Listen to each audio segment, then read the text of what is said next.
Приступили к дренажным работам. Укладываем трубу, отсыпаем щебень. Дренаж мы уложили елочкой. Все будет сухое.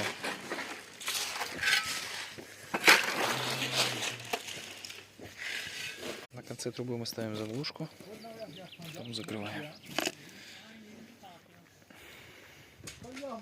Так у нас все выглядит.